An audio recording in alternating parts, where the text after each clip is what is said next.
1971 সালে ভারত বাংলাদেশকে পাকিস্তান থেকে মুক্ত করেছিল, কিন্তু এখন সময় এসেছে মৌলবাদীদের হাত থেকে বাংলাদেশকে মুক্ত করার। বাংলাদেশে হিন্দুদের এতটাই মারধর করা হয়েছে যে তারা আর তাদের বসবাস করতে পারছে না। তারা জীবনের পরোয়া না করে বিদ্রোহ করতে রাস্তায় নেমে এসেছে। এদিকে ভারতও কঠোর পদক্ষেপে এসেছে। ভারত এখন বাংলাদেশে প্রবেশ করেছে। শেখ হাসিনা নিজেই ব্যবস্থা নেওয়ার প্রস্তুতি নিচ্ছেন এবং তার ছেলে ভারতকে বাংলাদেশে ব্যবস্থা নিতে বলেছেন। এখন পর্যন্ত যে শেখ হাসিনা তার দেশ ছেড়ে পালাতে চেয়েছিলেন, তিনি এখন ভারতের সহায়তায় আবার যুদ্ধের কথা বলছেন। ব্যাপারটা হঠাৎ করেই আমেরিকা পুরো ষড়যন্ত্র নস্যাৎ করে দিয়েছে। এই পুরো ষড়যন্ত্রে আমেরিকা একটি বড় ভুল করেছে। আসলে শেখ হাসিনাকে ক্ষমতা থেকে সরিয়ে দিতে আমেরিকা সফল হয়েছিল। শেখ হাসিনা ভারত হয়ে ব্রিটেনে যাওয়ার পূর্ণ প্রস্তুতি নিয়েছিলেন, কিন্তু অতিরিক্ত আত্মবিশ্বাস আমেরিকা কিন্তু চাপ সৃষ্টি করে শেখ হাসিনার প্রবেশ বন্ধ করে দেওয়া হয়। আমেরিকা নিজেই শেখ হাসিনার ভিসা বাতিল করেছে, ফলে শেখ হাসিনা ভারতে আটকে পড়েন। এই সুযোগটাই কাজে লাগায় ভারত। শেখ হাসিনা যদি ব্রিটেনে যেতেন বলে মনে করেন বিশেষজ্ঞরা, তাহলে ভারত আরও সমস্যায় পড়ত, কারণ বাংলাদেশে ক্ষমতার রদবদল হয়েছে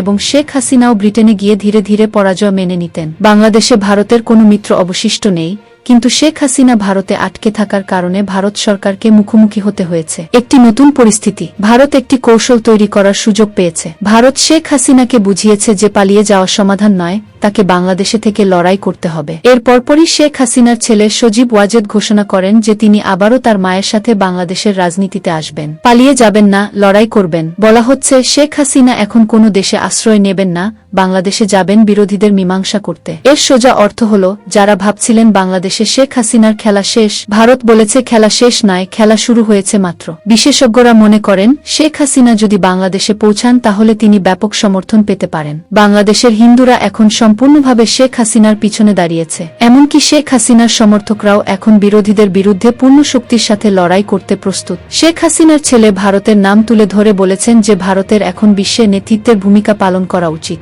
ভারতকে যে কোনো উপায়ে বাংলাদেশকে বাঁচাতে হবে, বিদেশি শক্তিকে থামাতে হবে, অর্থাৎ ভারত এখন সম্পূর্ণরূপে বাংলাদেশে প্রবেশের জন্য প্রস্তুত। ভিডিওতে প্রথমে আমরা রাশিয়া বাংলাদেশের জন্য কি বলেছিল তা নিয়ে কথা বলবো, তারপরে আমরা আপনাকে প্রধানমন্ত্রী মোদী সম্পর্কে একটি বড় প্রকাশ করব। আসলে রাশিয়া 8 মাস আগে বলেছিল বাংলাদেশে অভ্যুত্থান হতে যাচ্ছে। এর আগে রাশিয়া বলেছিল বাংলাদেশে নির্বাচনের পর শেখ হাসিনার সরকারকে পতন ঘটাবে আমেরিকা। সে সময় শেখ হাসিনা যদি রাশিয়ার হুঁশিয়ারির প্রতি একটু নজর দিতেন, তাহলে আজ হয়তো তিনি রক্ষা পেতেন। রাশিয়ার এই হুঁশিয়ারি নিয়ে বাংলাদেশের সংবাদপত্র নিবন্ধ প্রকাশ করেছে। তাতে লেখা ছিল, আশ্চর্যজনকভাবে রাশিয়াও বাংলাদেশের মতো ভারতকে সতর্কবার্তা দিয়েছে। রাশিয়া বলেছিল যে আমেরিকা ভারতের লোকসভা নির্বাচনে প্রভাব ফেলছে। আমেরিকা জর্জ সরোস গ্যাং এবং বামপন্থী ইকোসিস্টেমকে সরিয়ে দেওয়ার জন্য পূর্ণ প্রস্তুতি নিয়েছে।